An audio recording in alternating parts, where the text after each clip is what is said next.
Brandon Thurston from Wrestlenomics is up next, and we're going to follow Brandon with John Pollock from Post Wrestling. Thank you, and good afternoon, everyone.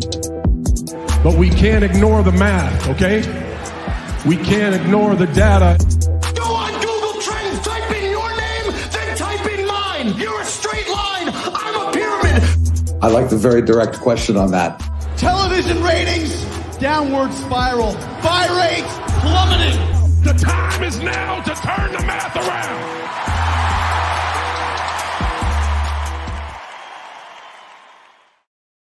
And we are live with another edition of Pollock and Thurston and the ever-growing intro. I am in the midst, Brandon, of compiling for version 2. I was really inspired the other night. I don't know how many people are following Who Killed WCW, but let's just say that we're putting this one away for safekeeping. I know the numbers. The numbers are on the internet.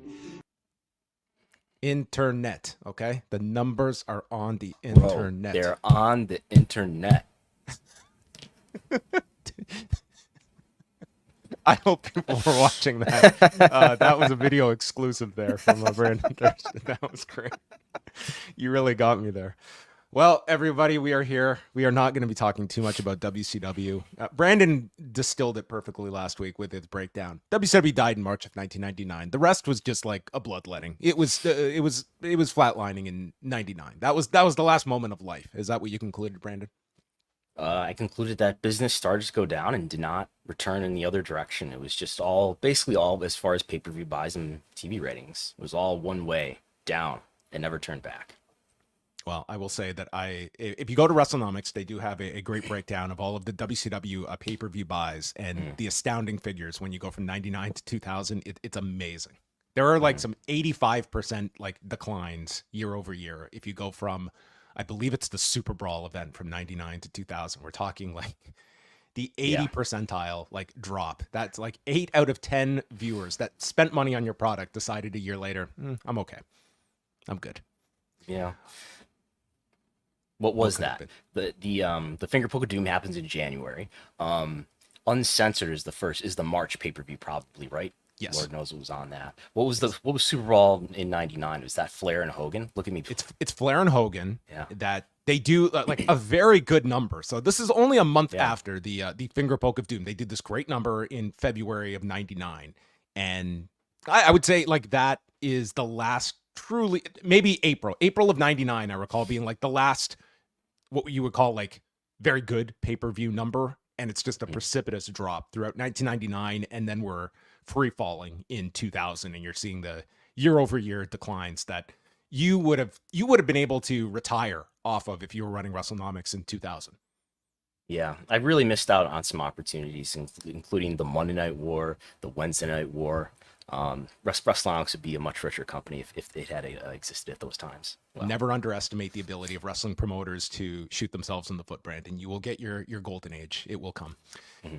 Well, today we have 2 guests coming your way. It's a double-header edition here on Pollock and Thurston. We're going to be chatting with our favorite combat sports attorney, Erik Magraken, who's going to make sense of what went down last week inside of a court involving Judge Richard Boulware, who I'm sure is on everyone's Google search list. He had some observations about the recent settlement terms between the UFC and its classes of fighters in the Kung Lee and Cajun Johnson antitrust suits with the UFC. And he had some, quote, serious concerns. So we will talk with Erik about what these serious concerns could mean and what to make of this settlement. That, I mean, you could sense the streamers being thrown around at TKO headquarters after this settlement news was made. And wait a minute, Richard Boulware did not get the invite to this party. Also joining us, he's thinking about making both cases continue. Potentially, is that what we're looking at, or just one of the? Because there's 2 lawsuits here. It's both that are being ruled upon. He's concerned about the later year fighters. It's just a combination overall. In a nutshell, from my understanding, is that he certified this case that the damages could be in the billions, and you guys settled for $335 million. He's stating that the the plaintiffs is like, you guys did such a good job of convincing me here that I feel you settled under what the market conditions should dictate for yourselves. And I don't think, we'll chat with Erik about this, but I don't sense like the plaintiffs are dying to go into a trial and risk it. I think they want to cash out now and take what is at least guaranteed on the table with this $335 million distributed multiple ways. Yeah, we'll get to it. And Lucas Charpiot, he is returning to Pollock and Thurston. He was in Glasgow, Scotland this past weekend for Clash at the Castle. We are going to speak with him about his live coverage at the event and the post-show / press conference. I think a confirmation that we were getting a press conference. In fact, we were concerned that there might not be one, or there might be a very much edited and controlled one. Yes, I was assured there would be a press conference. And this post-show amounted to Wade Barrett, like before and after, ranting about CM Punk and I guess just various... Eviscerating the wrestling media for asking softball questions, I understand. I'm sure Wade Barrett, he will be there front and center at the next event to ask the real questions to Paul Levesque. As a broadcast journalist, he should try to get credentialed. Yes, he's gonna have some bad news for Paul Levesque. Did you get to see any of Clash at the Castle? I had it on. I think I had all of it on, yes. Okay. Well, he is already getting set to join us. So we're going to bring in our first guest of the day. He did his work for Wrestlenomics and Post Wrestling over the weekend. You can check out those articles on both of our outlets. He is back on the show, Lucas Charpiot, the man on the ground in Glasgow. Lucas, how are you today?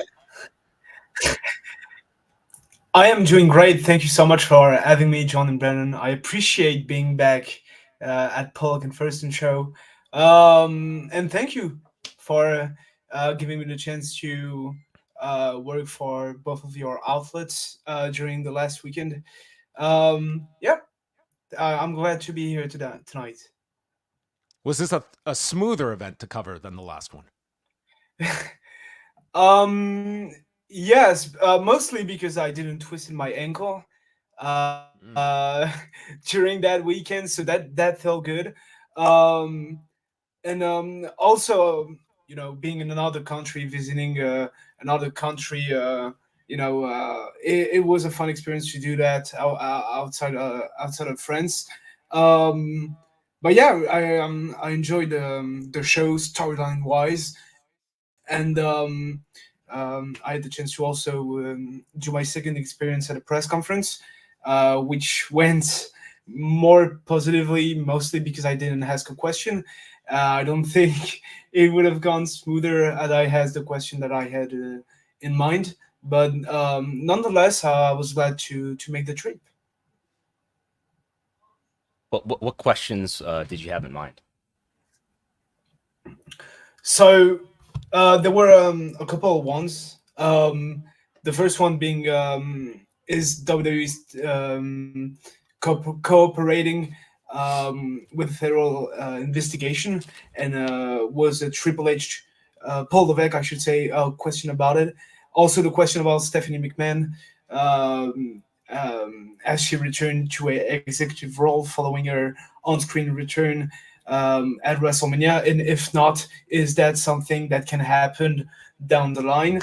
And overall, as I said in my article, so I didn't want to do the same mistake that I did in Backlash in France. Being the last question, I don't think it's a mistake in a proper way, but I feel like my question being the last one at the first press conference, definitely I highlighted more the subject, and maybe it was the reason why it got brought up so much on social media. So I didn't want to be the last question. So my thought was that I was going to wait the two first questions, then I ask mine. And I raised my hand, maybe too shyly. I didn't get called on. And then I was like, let's see how this goes. And if the subject gets brought up to the table, I will ask a follow-up. To be honest, I had still my last experience of the press conference in my mind.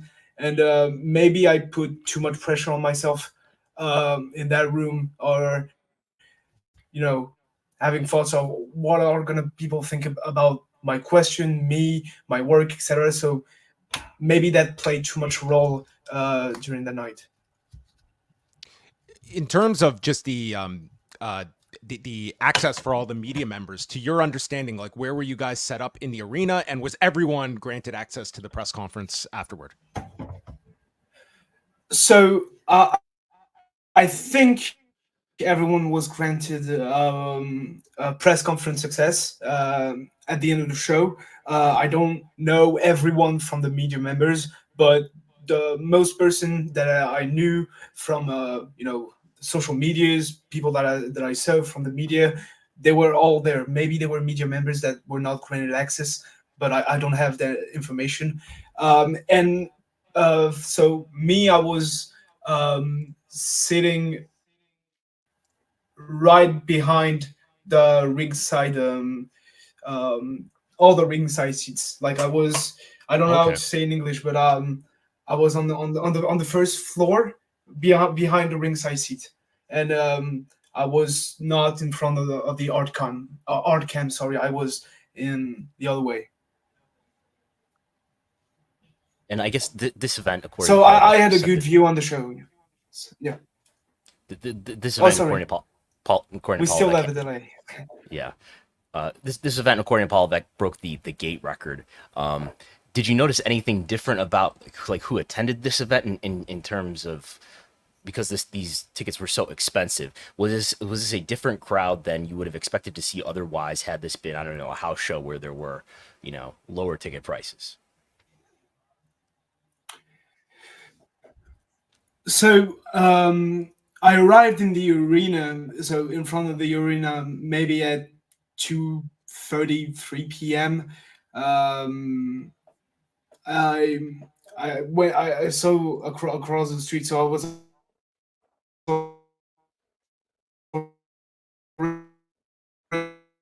Hey Lucas, we might just shift you just to audio. I think we're getting a bit of a lag in your video, so let's just go to just audio. Arena at 2 p.m. But when in front of the arena at 2.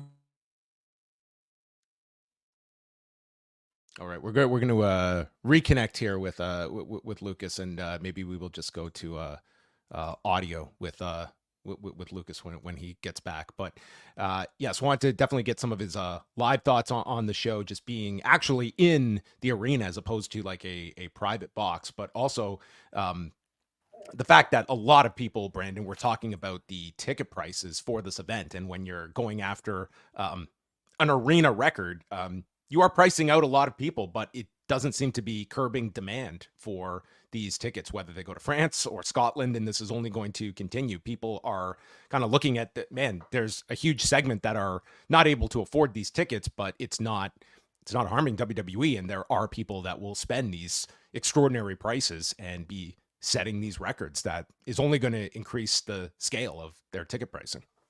Yeah, I mean, I guess it is a sticker shock for a lot of people, but I would imagine if you compare WWE's ticket prices to those of entertainment more broadly, you're going to find WWE's ticket prices are among the lowest. And it's being priced to demand, as you said, and there's been years where WWE could have gone to do the PLEs in international locations, but has not, and that has really built up this pent-up demand for these events, which has allowed them to break these arena records. Lucas is back with us, and Lucas, can you tell us a bit about the just overall vibe of the environment as you were arriving at the arena and the fans in Scotland, and how this differed from France, which is also a market that was getting a pay-per-view / premium live event for the first time? Was it comparable, the atmospheres of the two? So it's very much comparable because they're reaching to a market that is craving for content from them. So of course the fans are going to be excited and loud and wild. So when I arrived at the arena, many fans were in the pop-up shop that was near the arena to get merchandising. I would say that as soon as the countdown show was launched on YouTube, and there was Kathy Kelly who made interviews with the fans, near the arena, in front of the arena, I should say. Many fans got excited. There were a lot of chants, and in the arena, one thing that I noticed that they introduced during the weekend is the creation of the decibel meter, which to me is what made Puerto Rico so special. What made France so special is the fact that those crowds were naturally invested into the show. They didn't need a decibel meter to get loud. So I was a bit not disappointed, may not be the right term, but I was like, the reactions may not been as natural as they were in Backlash in Puerto Rico or in France, but nonetheless the crowd were invested, of course. And during the main event, Drew McIntyre got a huge reaction from the arena. That was the main story of the night. The local hero gonna be a world champion. So the crowd were very loud um, during that show. And the big difference between France and Scotland is that after the show, there were loud bullshit chants as Drew McIntyre lost his match, and Scotland fans made sure they made sure that WWE understood that they were pissed off, So as they were leaving the arena, and Samantha and Irvine, sorry, said goodbye to the crowd, get home safely, etc. There were very loud bullshit chants that I heard in the arena. So we made a public records request to Glasgow that I haven't heard back on to try to find out if there's any sort of subsidy or site fee associated with this show. Did you notice? I think what will often be a hint towards that is when you're in the local area. When we were in Detroit for SummerSlam, for example, there were like entire sides of buildings that had Jey Uso and Roman Reigns' face on them, and there were trains that had WWE marketing on them, banners hanging from the street lights and things like that. Did you notice any kind of WWE marketing around town other than there? As you said, there was the pop-up shop, but was there any other WWE marketing around Glasgow that you saw? That's a thought that I had during the weekend, because I was surprised to not see a lot of it. To be honest, I saw one shop with the WWE logo on it. I don't think it's an official pop-up shop, because it doesn't have the current logo of WWE. It's the logo from their Ruthless Aggression era, so 15 years ago. So that was that shop, and otherwise I didn't see advertising in the streets or in bus in some part when they're doing the WWE show. There's a advertisement on public transport or something like that. I didn't see that.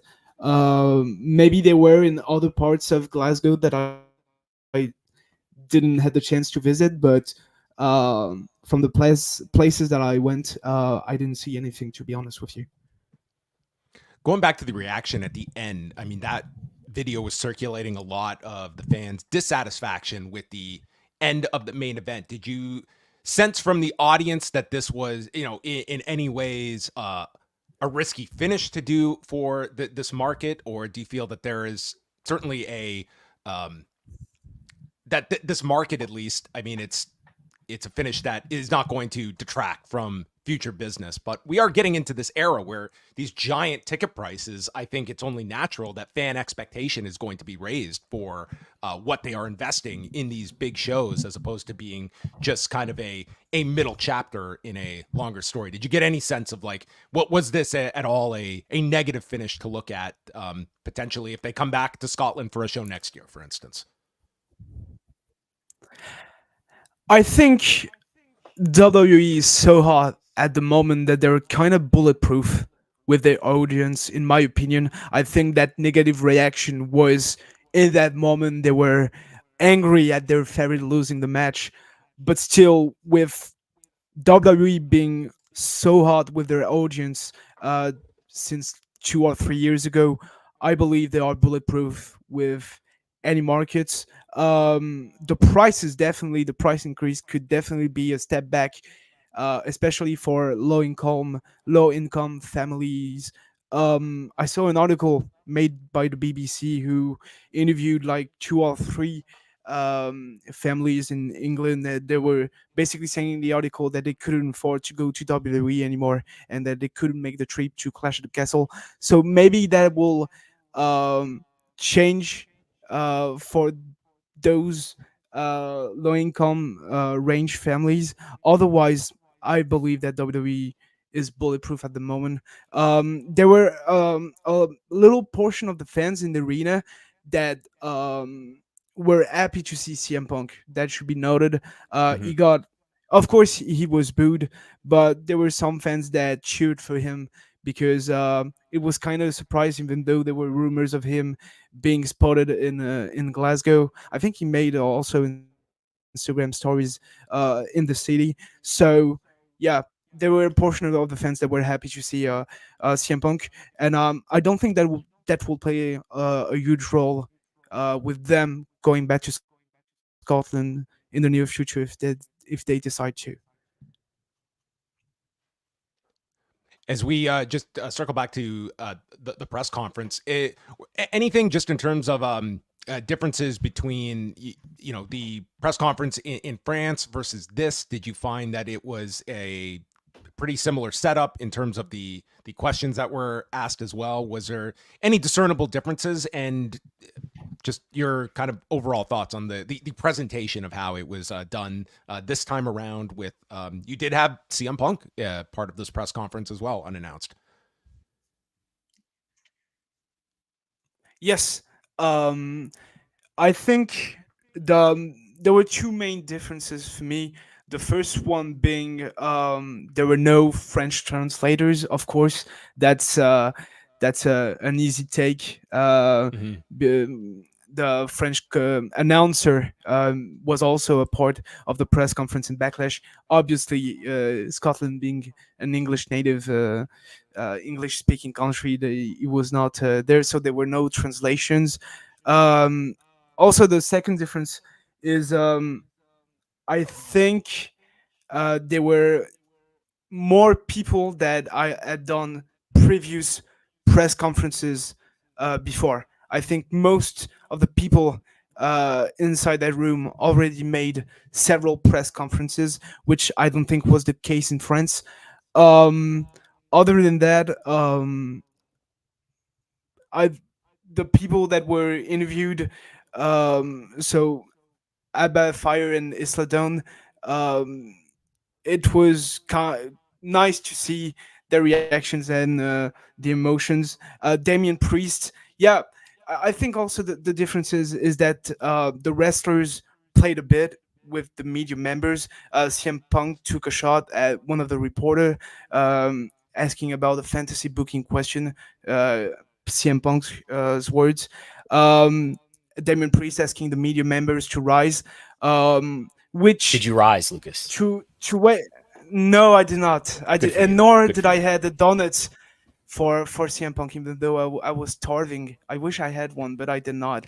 Um, but yeah, to me it's a little bit cringy when they do that, but also I it's not mean. It's not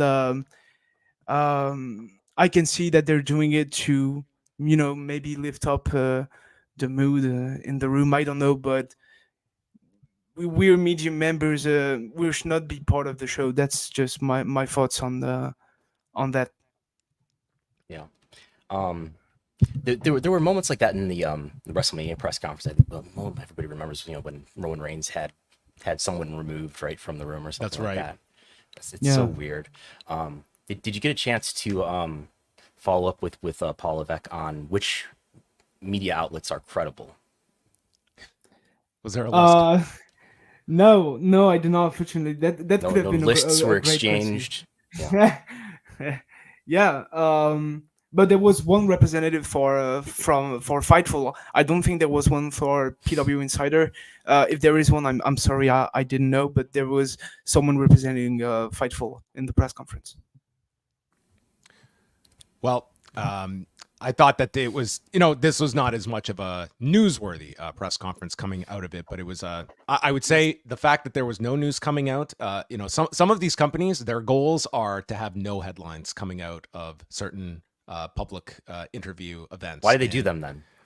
Well, that's a great question. I think this is like, you know, just you feed the content beast, but it doesn't bite back at you. And that's what I think this press conference was. For Paul Levesque, he came out of this, and this was one of his better press conference outings after, because I didn't think people had too much to criticize. Though I will note that after so many of these, like, he really does have this formula down pat, where he comes out and it's like a filibuster at the beginning of this. He's got to go at least 10 minutes. And I think as Lucas pointed out in his article, like, it's almost like he just wears you down, and then it's okay. And now we have time for 3 questions. Yeah, that was my thoughts, because so someone on Twitter mentioned to me that it was 14 minutes. That felt like 4 hours. 14 minutes. I thought it was gonna. 14 minutes. The monologue before he opened up the question. I thought I was detained against my will. It's just a joke. Please don't insult me on Twitter. I'm just joking. But yeah, it was long. It was long. He made sure to go down to every matches on the card, every numbers. WWE have trillions of billions of millions. Congratulations to them. And yeah, it was a long monologue, but nonetheless, I was still wake up is not the right word. I was still awake. Awake is the right term. Yeah, I mean, I guess I would encourage you to, like, be there should be no pressure on us to not ask questions if they are legitimate questions and respectful questions. And the sort of, I think what does happen when we're in those rooms is, whether it's intentional or not, I sort of think these things are less intentional, like Paul Levesque going on a long filibuster, we could call it. I think it was a filibuster at Royal Rumble, because there were some serious questions that were very obvious at that time.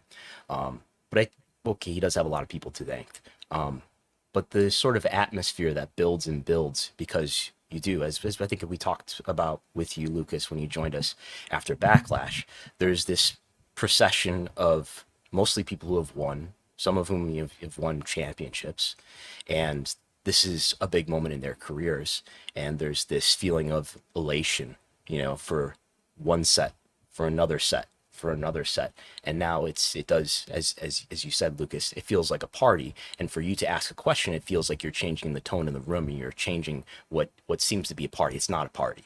It's a press conference, and you're talking to one of the major executives of this company who's responsible for everybody who he oversees. And I think it's completely within respectability, within, you know, being respectful at this press conference, and within doing your job, to ask him specifically a question about are you cooperating with a federal investigation? That's a major news story right now, and I totally empathize with this feeling of, like, oh my God.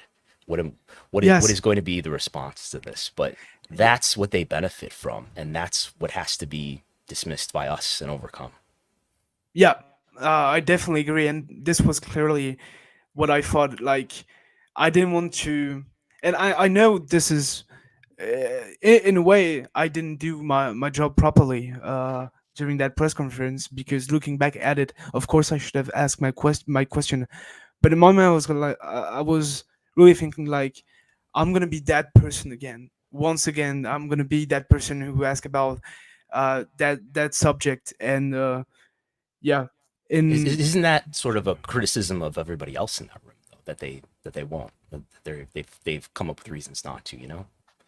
Yeah, in a way, yes. Although I'm no one to judge anyone's work, but also I like you said, these subjects should definitely be covered, and if they don't want those subjects to be in those press conferences, don't invite reporters, don't invite, do those press conferences with plants or with actors. Go take Wade Barrett or take anyone from WWE. But yeah, I still think that would be my follow-up. It's like, to the next person that gets that kind of defensive posture from Paul Levesque, my follow-up would be, what are we engaging in here? Like, what is this? You call it a press conference. Is it supposed to be that? Am I not wanted here? If these are not the questions you want, then why am I invited here? And you're opening up the forum to take any and all questions. Like, that would be my question. Like, it's part of where I find it like, it's somewhat aggravating when you see the all rise moments at these press conferences. But at the same time, I give some leeway to these performers who I bet they don't know what these are supposed to be.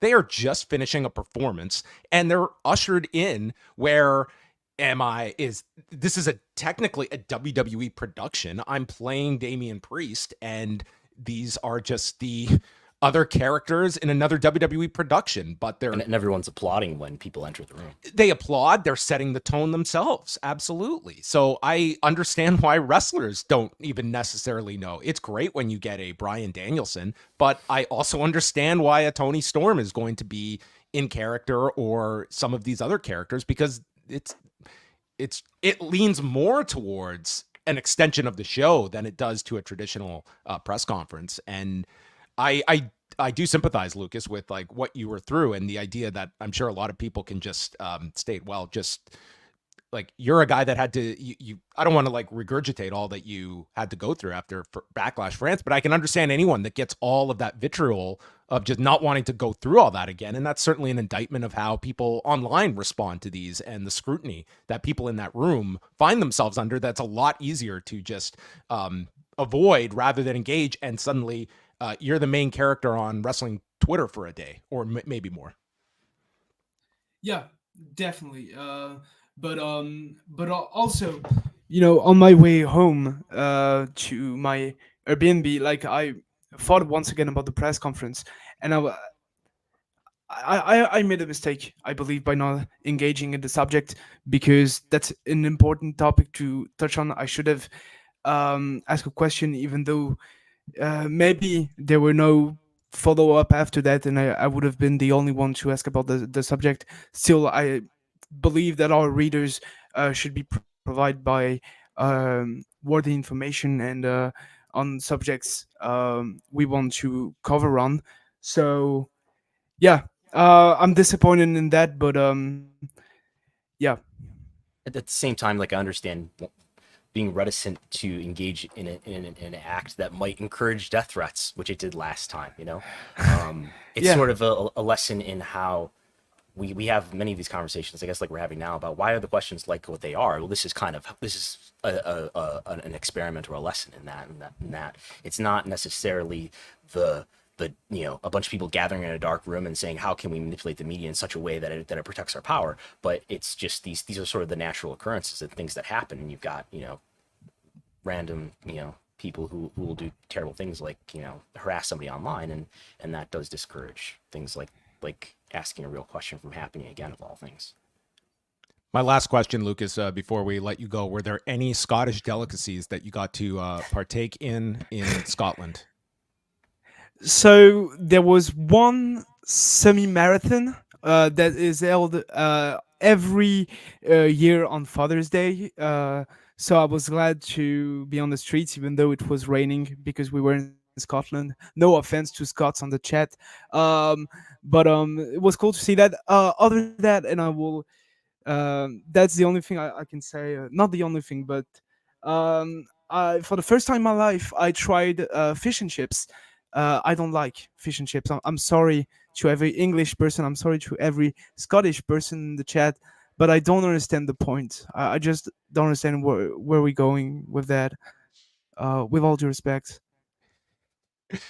The preceding announcement was made by Lucas Charpiot. Myself and Brandon Thurston do not at all endorse his criticism to all of our British listeners out there. Fish and chips are a wonderful delicacy if you are so choosing it. But Lucas, we want to thank you very much for heading on over to Scotland, representing us very well over there. And I encourage people to check out the articles up on the Post Wrestling and Wrestlenomics site. He did a pre-show story and one that just went up yesterday, kind of digesting all the key points, the arena gate record that the company set, and the countdown is on now till their next arena gate record is probably broken. Could be.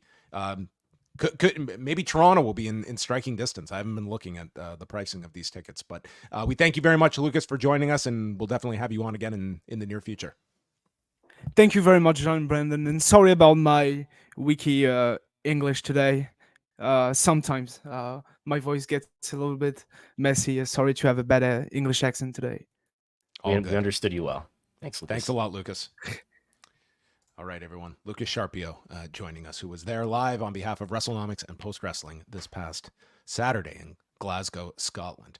And so Clash at the Castle, the number that we got, and I don't know how much you were paying attention to this on the broadcast, Brandon, but Michael Cole was going through like waves of the attendance. I mean, it was up and down throughout the night. We started at 11,000 and change. It then became over 14,000, multiple references to over 14,000. Maybe and he's then doing a live turnstile count. Maybe he had was. the scan. Maybe he had the TM app on his phone. And then the turnstile turned on Michael Cole, because by the main event, we were back down to that 11,000 number. So it was all over when they first announced the 11,000 number, I mean, it was like 200 off of the WrestleTix number. I was like, wow, this is like the closest we've ever gotten. And then 3,000 people were found. Yeah. I'm guessing he's in a NBA sized arena, and he thinks the capacity of such a building is probably generally 14,000, and that seems reasonable. But you could see did this have a big entranceway? I forget. Or was this the more consolidated entranceway? This was a more, scaled down version, as they did for SmackDown as well. But maybe it's just a slightly smaller building than, a typical US NBA size arena. It's something to notice that they've been maybe more accurate with these announced attendances lately. Although we did have I don't know what to make of the discrepancy that we've got from the WrestleTix estimate of WrestleMania of about 70,000 each night, and I've got receipts from the Athletic Commission saying 56,000 paid, with both nights basically being sellouts, and that's a total of tickets distributed. And I don't believe the WrestleTix nor what the commission gave me includes any suites, so we don't have to worry about that issue in this particular comparison. So I don't know what to make of that, but it does seem like maybe they are being more honest with the announced attendances. Well, we know the man here on the show that is going to keep them honest.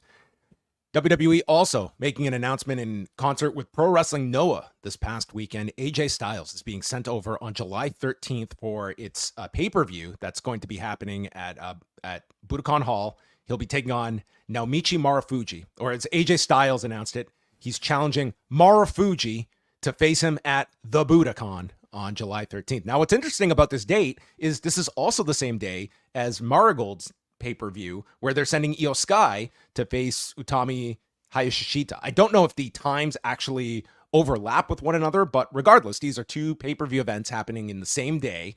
Where is the Marigold? Is it Tokyo also?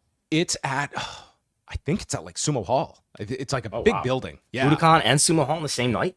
I need to double check this, but but yeah, so it's July 13th that Io Sky and AJ Styles will be wrestling for these two promotions, and it is a Ryogokukan Sumo Hall, yes. So Marigold is really shooting for the moon with that particular one, as is Noah running Budokan here.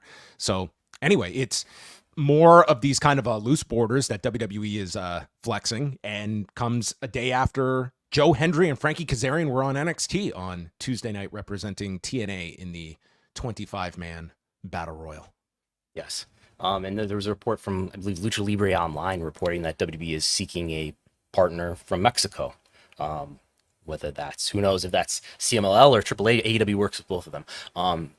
But it's, I believe, and I've been told, to this effect, that at least part of what's motivating this cooperation with other wrestling companies is other companies is mitigating the risk of antitrust, which I think we're going to speak about more in a little while. Right? We'll be getting to that. It's not maybe this is something UFC will incorporate in the future. they could do interpromotional cards with belts, or I mean, why not? Wouldn't that be a drawing card? But I think this is something that does. Obviously, there are other motivating factors here, and I'm sure, Shawn Michaels is excited to have Jordan Grace and things like that, as he says. But it's also, if anybody tries to sue them for antitrust in the future, you do at least have this, whoa, look, we cooperate with TNA, we cooperate around the world, in fact, with NOAH, with Marigold, maybe we'll get a Lucha Libre partner here pretty soon. So it does help them make this argument that they they're not at all anti-competitive. They're, if anything, they support and cooperate and work with their competitors. Now, if we're talking about a Mexican partner, a Marigold, a NOAH, a TNA, they're all in kind of different positions. But if you were running any of these companies, how would you be approaching these deals with WWE? Would you be going into it with caution? Is there any risk for some of these companies to have an association with WWE, or is this just simply there's no harm in having some kind of working relationship with the industry leader, even though obviously WWE is not doing this for simply altruistic reasons?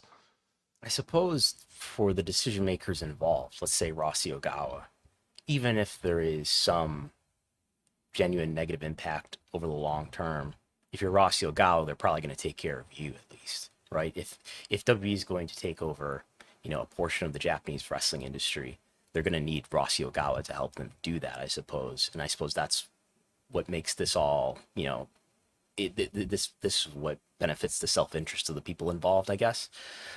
So as far as, is there a risk to the industry, to that regional industry of wrestling? Probably, in terms of making it more competitive, especially from an outside player who has relatively endless resources compared to the strength of the wrestling companies that are in Japan that don't benefit from the media revenues that the U.S. wrestling companies do. But to the particular actors involved, especially like NOAH doesn't strike me as a company that's on fire right now financially, nor do really any of these companies.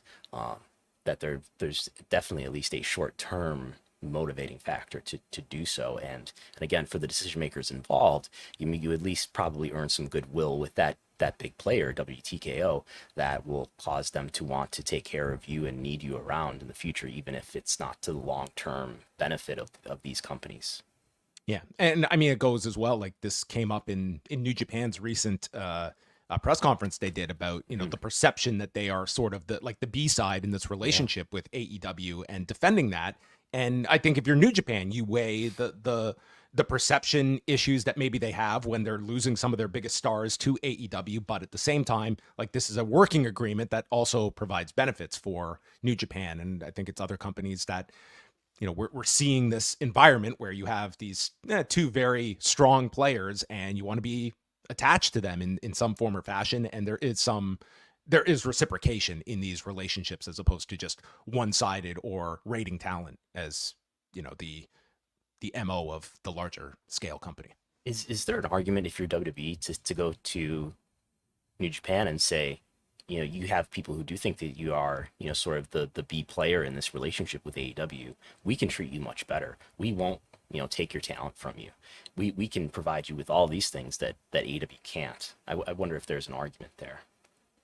What we have seen, I mean, just historically with New Japan, I mean, we saw great loyalty that New Japan displayed towards Ring of Honor, that has towards CMLL, that it just feels like that relationship they're going to, I think, be very loyal to AEW in this whole scenario. But I mean, it would not surprise me at all that WWE will eventually kick the tires with New Japan again and just have a conversation of sorts. Like there is would obviously NOAH be the number 2 company in Japan right now after New Japan.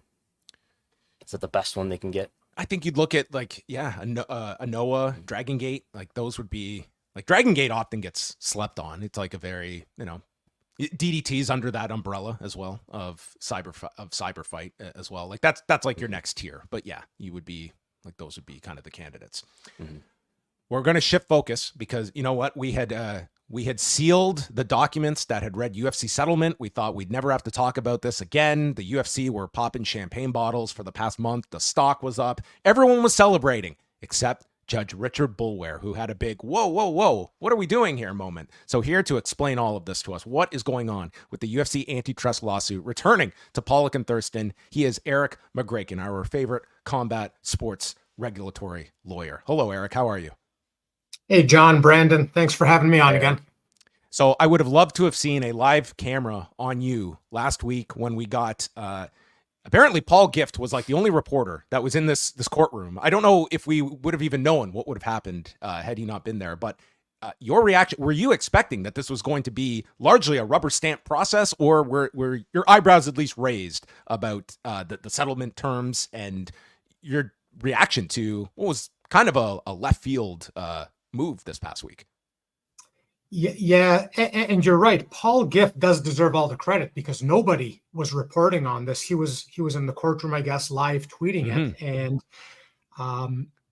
I've been saying from the get-go that it's not a rubber stamp process. So I can't say I was totally surprised, but I was a little bit surprised. The hearing last week was for preliminary approval, so it wasn't even to finalize the deal. It was simply to say, okay, we're probably going to approve this. Let's find out how to tell all the fighters about it so they could participate in the final hearing to get this over the finish line. And even at that preliminary stage, the judge said, pump the brakes on this. I've got some serious concerns. So, it's a pretty major development, but the court has a duty to make sure class action settlements are fair to the class members. And if you read the certification decision, it's very clear we're dealing with a judge that thinks the fighters have an incredibly strong case here.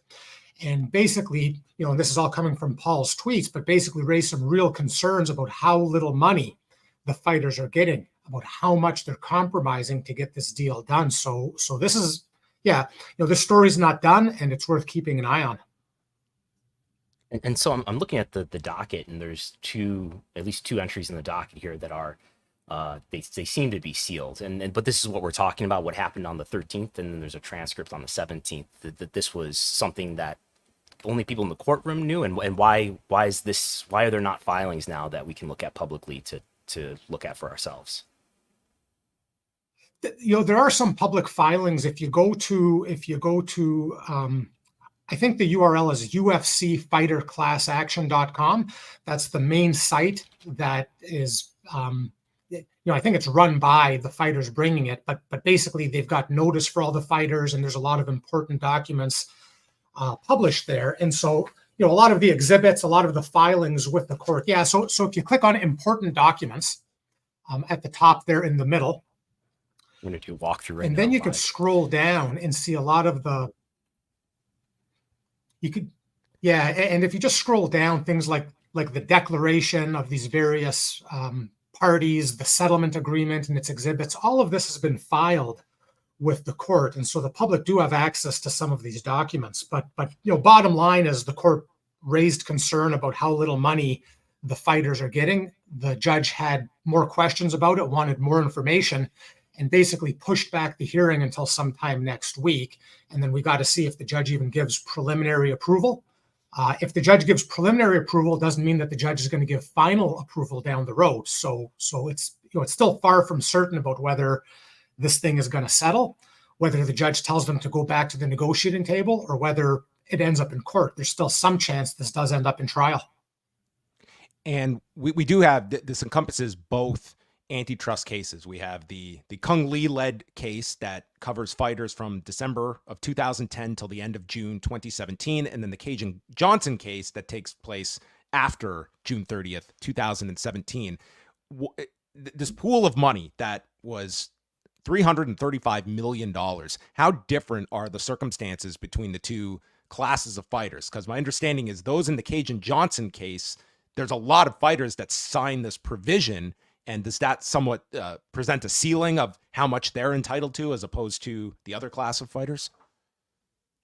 Yeah, so in the Johnson class, a whole bunch of the fighters, not all of them, but a whole bunch of the fighters signed, call it the modern UFC contract, which has an arbitration clause saying you can't go to court, you have to arbitrate if you have a problem with us. And number two, you cannot participate in a class action lawsuit against us. And that kind of a clause has been upheld by the U.S. Supreme Court. So there's some real risk to a lot of the fighters in the Johnson class that they have basically very little chance of success. And so the Johnson class is being treated differently in the settlement than the Lee class. The lion's share of the money is being allocated to the Lee class. I think 75% is going to the Lee fighters, 25% to the Johnson fighters. And again, you sort of go back to the judge's comments. The judge is saying he certified it on the basis that the damages for the fighters are anywhere between $800 million and $1.6 billion just for the Lee class alone, not even talking about the Johnson class. And if the fighters get those awards, the number then gets tripled because of how U.S. antitrust law works. So you could be talking about $4.8 billion.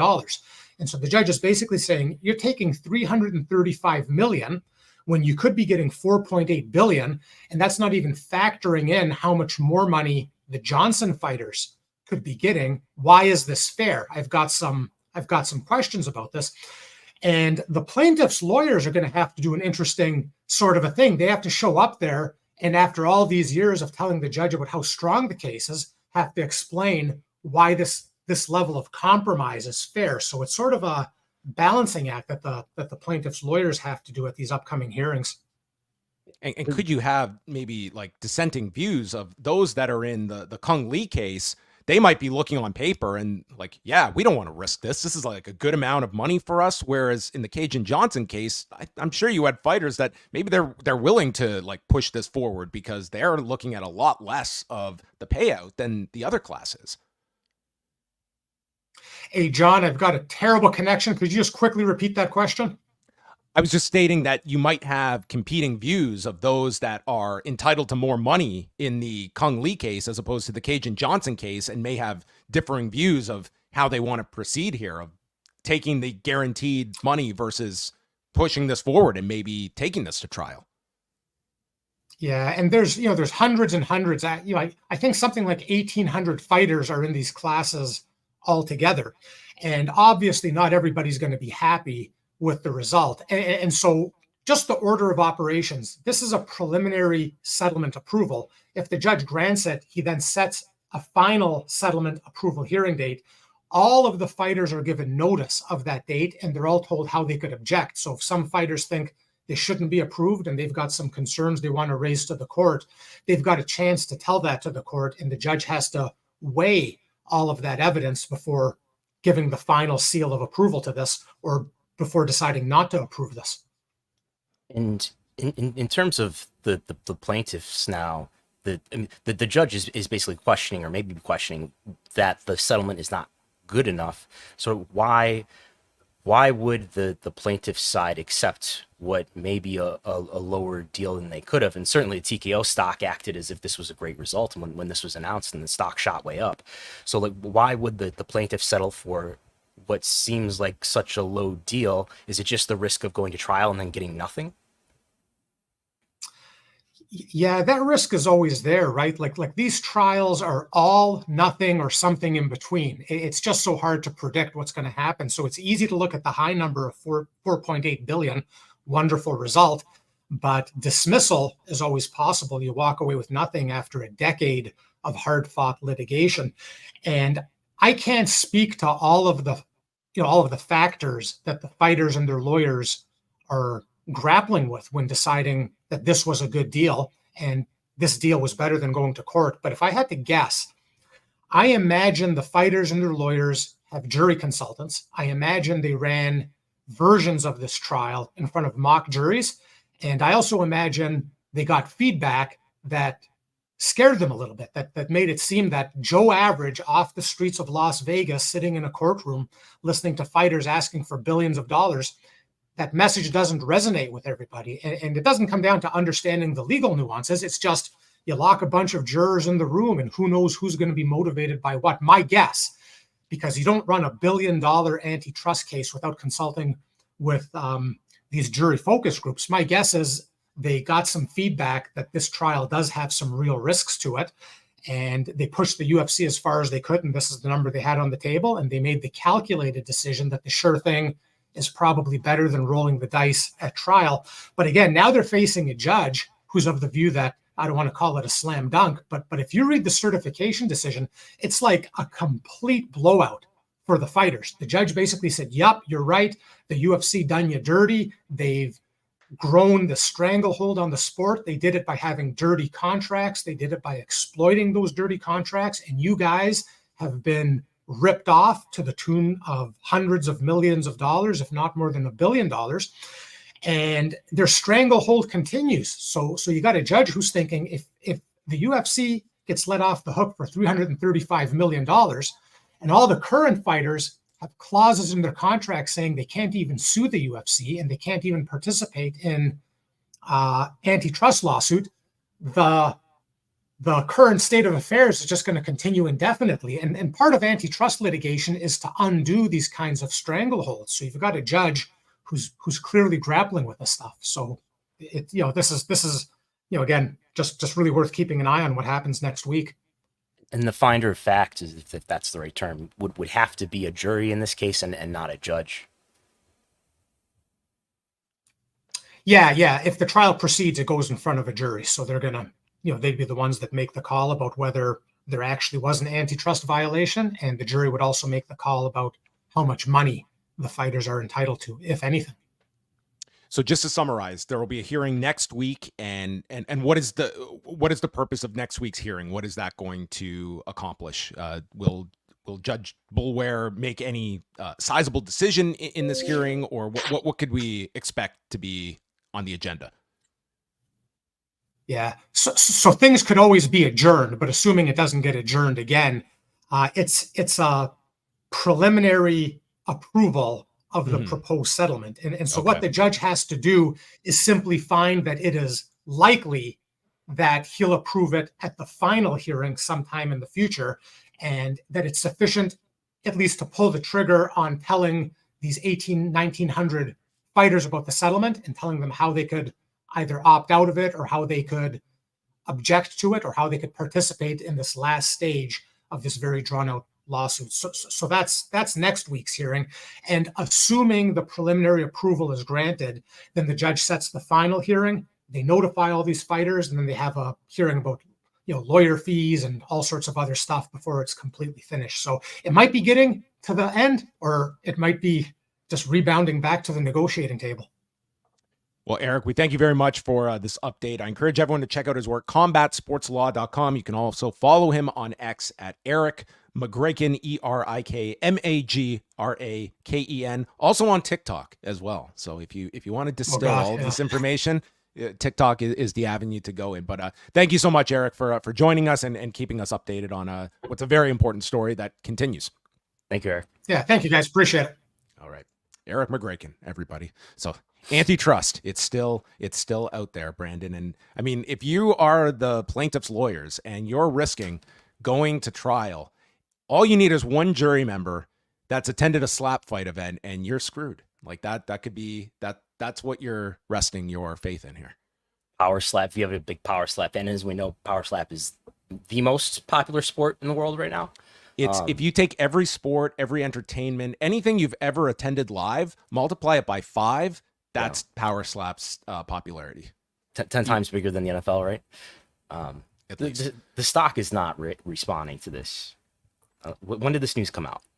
This was Friday. And again, like Paul Gift, had he not been in this courtroom, I do not know if this information would have even made its way out there. I would not doubt that plenty of the people that were celebrating and the stock soaring, I shouldn't say soaring, but it certainly responded positively when the settlement news came, might not even be aware that the judge kind of, hit the brakes a bit on just rubber stamping this on Friday. But it's not like this has been a giant story since Friday, but it not to say that this is going to be ultimately a complete reversal, but it's at least a pause on what was thought to be a completed settlement case between the UFC and these plaintiffs, and with the essential guarantee that no class of fighters are going to be able to do this again, given the contract provisions that they have. Like, this was paying this lump sum and making this antitrust problem go away, at least in terms of a class of fighters being able to raise a case again in the future. Yeah, like I said, it's kind of surprising that there aren't any lasting changes to policy or to contracts going forward. It's just hundreds of millions of dollars and it goes away.